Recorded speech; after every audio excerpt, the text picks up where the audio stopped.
ओम शांति।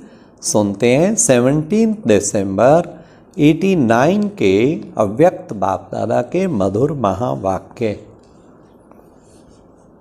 आज की अव्यक्त मुरली का टाइटल है सदा समर्थ कैसे बने। आज की मुरली में 4 क्वेश्चन। नंबर 1, कई बच्चों की अब तक भी बाप के आगे कौन सी फरियाद है? फरियादें भक्ति मार्ग में बहुत की है ना। नंबर 2, अपसेट क्यों होते हैं? नंबर 3, कौन सा शुद्ध नशा समर्थ बनाता और देह अभिमान को नीचे लाता?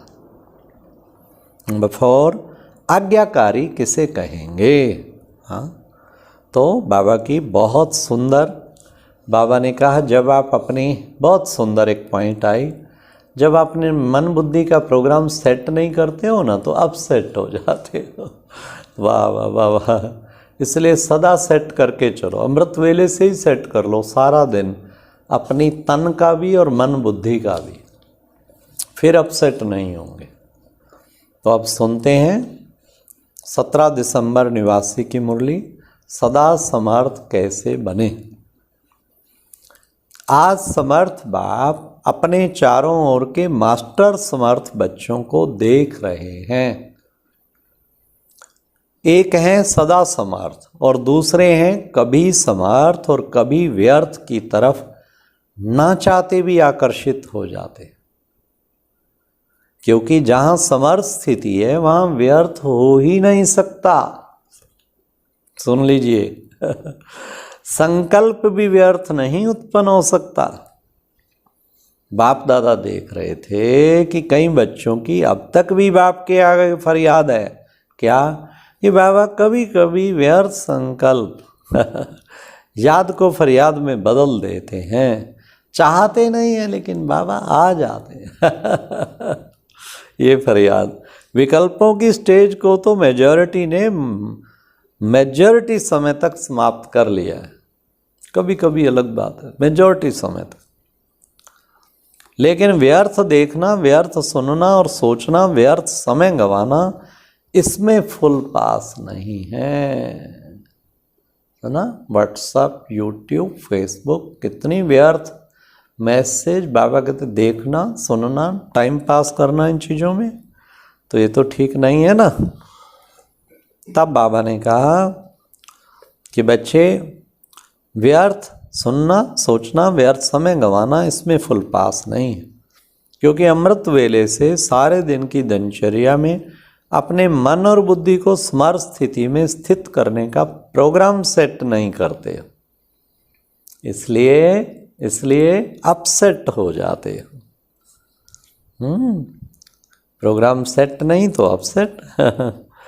जैसे अपने स्थूल कार्य के प्रोग्राम को दिनचर्या प्रमाण सेट करते हो ना, ऐसे अपनी मनसा समर्थ स्थिति का प्रोग्राम सेट करेंगे तो स्वतः ही कभी अपसेट नहीं होंगे। जितना अपने मन को समर्थ संकल्पों में बिजी रखेंगे तो मन को अपसेट होने का समय ही नहीं मिलेगा। आजकल की दुनिया में बड़ी पोजीशन वाले, जिन्हों को आईपी या वीआईपी कहते हैं, वे सदा अपने कार्य की दिनचर्या को समय प्रमाण सेट करते हैं। तो आप कौन हो?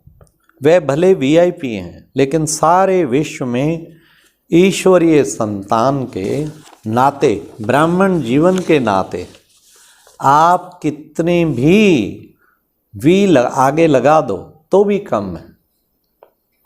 क्योंकि आपके आधार पर विश्व परिवर्तन ना होता है।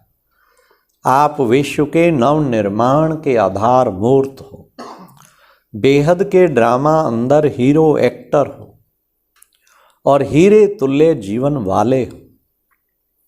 तो कितने बड़े हुए, यह शुद्ध नशा समर्थ बनाता है और देह अभिमान का नशा नीचे लाता है। कौन सा शुद्ध नशा?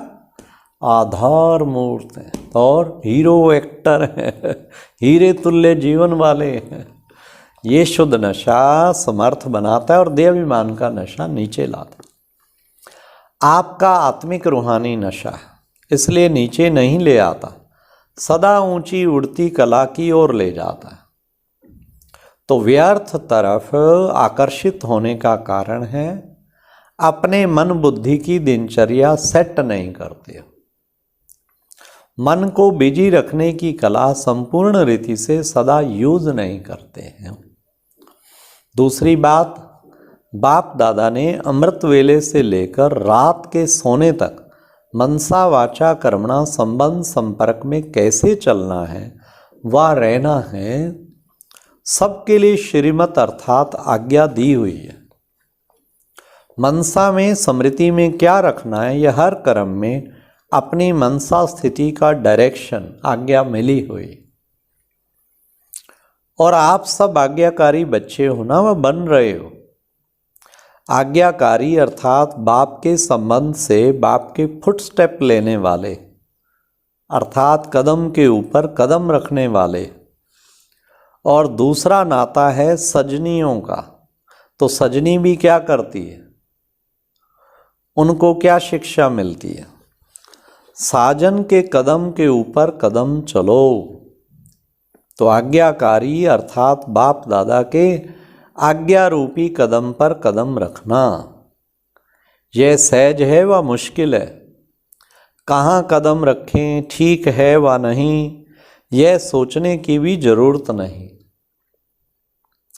है। सहज, लेकिन सारा दिन में चलते चलते कोई ना कोई आज्ञाओं का उल्लंघन हो जाता है। बातें छोटी छोटी होती हैं, लेकिन अवज्ञा होने से थोड़ा थोड़ा बोझ इकट्ठा होता जाता है। आज्ञाकारी को सर्व संबंधों से परमात्म दुआएं मिलती हैं। यह नियम है। साधारण रीति भी कोई किसी मनुष्य आत्मा के डायरेक्शन प्रमाण हाँ जी कह कर के कार्य करते हैं, तो जिसका कार्य करते उसके द्वारा उसके मन से उनको दुआएं जरूर मिलती हैं। यह तो परमात्म दुआएं हैं। परमात्म दुआओं के कारण आज्ञाकारी आत्मा सदा डबल लाइट उड़ती कला वाली होती है। साथ साथ आज्ञाकारी आत्मा को आज्ञा पालन करने के रिटर्न में बाप द्वारा विल पावर विशेष वरदान के रूप में, वर्षे के रूप में मिलती है। बाप सब पावर्स विल में बच्चे को देते हैं, इसलिए सर्व पावर सहज प्राप्त हो जाती है। तो ऐसे विल पावर प्राप्त करने वाली आज्ञाकारी आत्मा वर्षा, वरदान और दुआएं ये सब प्राप्तियां कर लेती हैं, जिस कारण सदा खुशी में नाचते, वाह वाह के गीत गाते उड़ते रहते हैं। क्योंकि उनका हर कर्म उनको प्रत्यक्ष फल प्राप्त कराता है। कर्म है बीज, जब बीज शक्तिशाली है तो फल भी ऐसा मिलेगा ना। तो हर कर्म का प्रत्यक्ष फल बिना मेहनत के स्वतः ही प्राप्त होता है।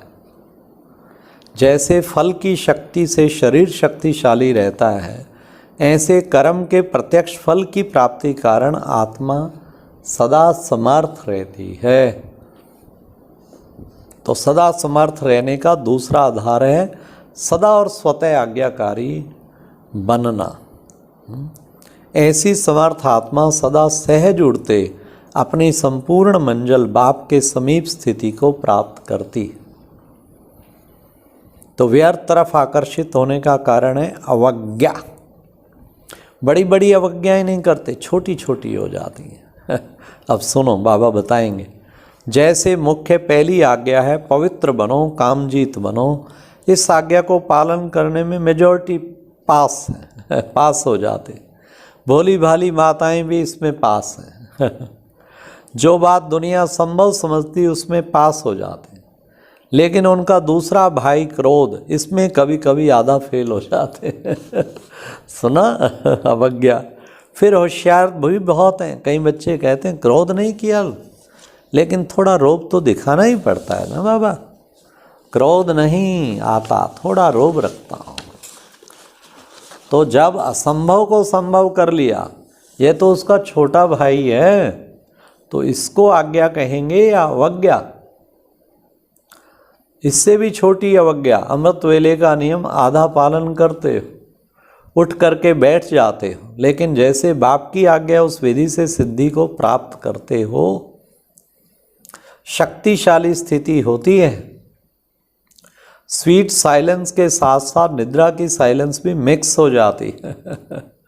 बाप दादा अगर हर एक को अपने सप्ताह की टीवी दिखाए तो बहुत मजा देखने में आएगा। तो आधी आज्ञा मानते हो, नेमिनाथ बनते हो, लेकिन सिद्धि स्वरूप नहीं बनते हो। इसको क्या कहेंगे? ऐसी छोटी छोटी आज्ञाएं हैं। जैसे आज्ञा है किसी भी आत्मा को न दुख दो न दुख लो, इसमें भी दुख देते नहीं हो, लेकिन ले तो लेते हो ना। चेक करो, आज बाबा सारा चार्ट लिखना सिखा रहे हैं, कौन कौन सी आज्ञा का चेक करना है। तो बाबा ने कहा व्यर्थ संकल्प चलने का कारण ही है व्यर्थ दुख लिया। सुन लिया तो दुखी हुए ना, सुनी हुई बात ना चाहते भी मन में चलती है, ये क्यों कहा, ये ठीक नहीं कहा, यह नहीं होना चाहिए। व्यर्थ सुनने देखने की आदत मन को 63 जन्मों से है, इसलिए अभी भी उस तरफ आकर्षित हो जाते हैं। छोटी छोटी अवज्ञाएं मन को भारी बना देती हैं, और भारी होने के कारण ऊंची स्थिति की तरफ उड़ नहीं सकते। यह बहुत गुह्य गति है। जैसे पिछले जन्मों के पाप कर्म बोझ के कारण आत्मा को उड़ने नहीं देते हैं, ऐसे इस जन्म की छोटी छोटी अवज्ञाओं का बोझ जैसे स्थिति चाहते हो वह अनुभव करने नहीं देती। ब्राह्मणों की चाल बहुत अच्छी है।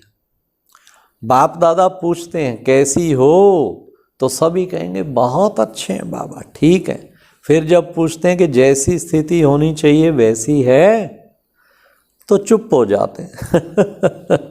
इस कारण यह अवज्ञाओं का बोझ सदा समर्थ बनने नहीं देता। तो आज यही स्लोगन याद रखना, ना व्यर्थ सोचो, ना व्यर्थ देखो, ना व्यर्थ सुनो, ना व्यर्थ बोलो, ना व्यर्थ कर्म में समय गवाओ। आप बुराई से तो पार हो गए, अब ऐसे आज्ञाकारी चरित्र को चित्र बनाओ। इसको कहते हैं सदा समर्थात्मा। अच्छा, चारों ओर के सदा समर्थात्माओं को, सदा हर कदम में आज्ञाकारी रहने वाले आज्ञाकारी बच्चों को, सदा व्यर्थ को समर्थ में परिवर्तन करने वाले विश्व परिवर्तक आत्माओं को, सदा अपने चरित्र के चित्रकार बच्चों को समर्थ बाप दादा का याद प्यार और नमस्ते। कितनी अच्छी मुरली बाबा की। आज्ञाकारी आज्ञाकारी आज्ञा, छोटी छोटी आज्ञाएं चेक करो, अवज्ञाएं जो होती हैं वही नहीं उड़ने देती हैं। ठीक है, ओम शांति। ये एक प्रेरणादायक वीडियो है, जरूर देखें, कोई भी मिस ना करे।